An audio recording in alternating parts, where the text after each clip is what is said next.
What's going on today, YouTube? Jason with X Bacon Gaming, bringing you my review of the Corsair K70 Rapid Fire RGB. Let me start by telling you, I've been a console gamer since the early 80s, started with the Atari, so on, so on. So my entire life, I've had one of these in my hands. Making the transition over to PC gaming full time was a bit of a challenge. I continued to use the controller. I felt I was always behind. I was always lagging. I wasn't precise enough. Just straight getting killed out there in Star Wars, Battlefront, stuff like that. I just couldn't keep up. So I went ahead and went out and bought my first gaming keyboard, which was a Logitech G910 Orion Spark. Fantastic keyboard. Loved it. Didn't know much about the whole thing. So when I started getting different equipment, I was running out of space, and the footprint of the Logitech is just so huge with the macro keys on the side and the extra bezels and the extra trim and the big old wrist rest on it. I decided I wanted to find a better solution. So I went out and got just a Logitech case, or the Corsair K70 with the Cherry MX switches, and I felt not right with that board for some reason. I was like, what is going on here? Everyone swears by Cherry MXs. Everybody swears by Corsair. I don't have any idea. So then I started looking into it. When I really dove into the Logitech, I found that the Roamer G switches, they claim are incredibly fast, and that they are 25% faster than normal switches. And I was like, wow, that does feel like what's happening. So I returned the standard K70 with the Cherry MXs, and I stumbled upon the rapid fire variant of that. And Corsair states that they actuate in 1.2 centimeters, millimeters, whatever. Incredibly fast. And I brought this home, and it was as close as I could get to the Roamer Gs. And I absolutely love this board. The footprint of this board, it's so much smaller. It feels minimalistic compared to that huge Logitech one. And the switches themselves felt great.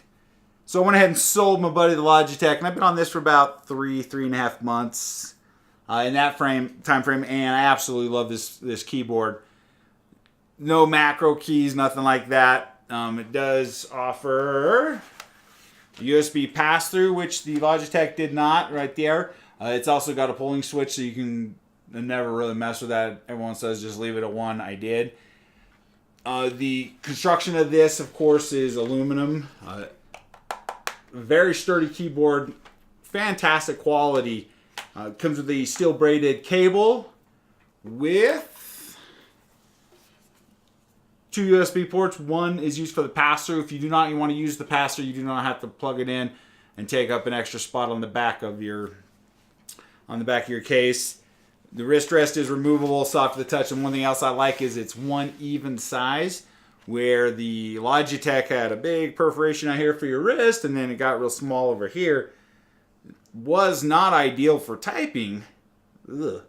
Inside the package, inside this keyboard, you get, of course, a keycap puller. Nice touch.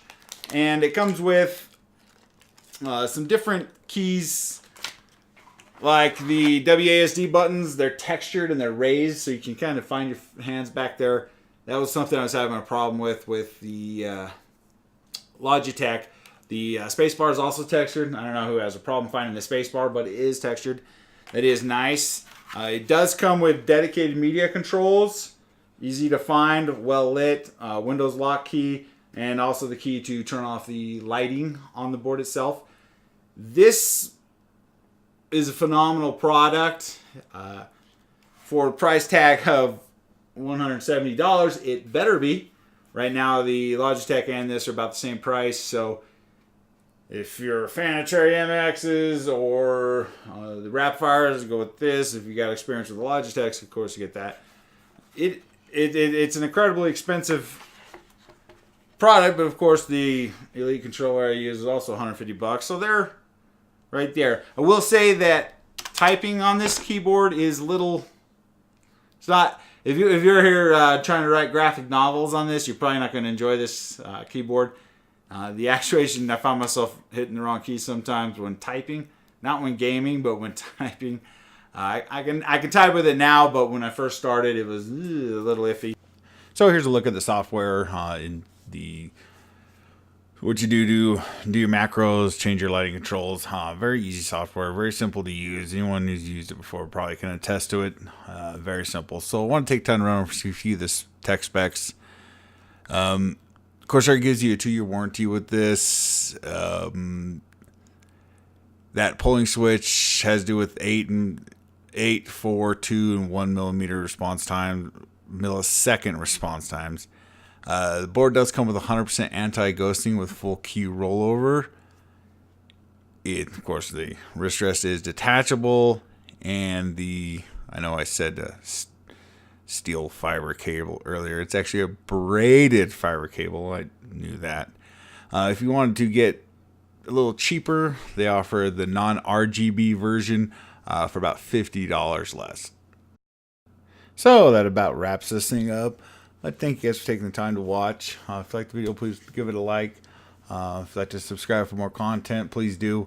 I know there's not a bunch you can talk about on keyboards, but I will attest that this thing has made my keyboard and mouse gaming significantly better. Guess I wasn't coming from anything impressive to where I am now, but again, peripherals do make a difference. And again, thank you guys. It's Jason with X Bacon.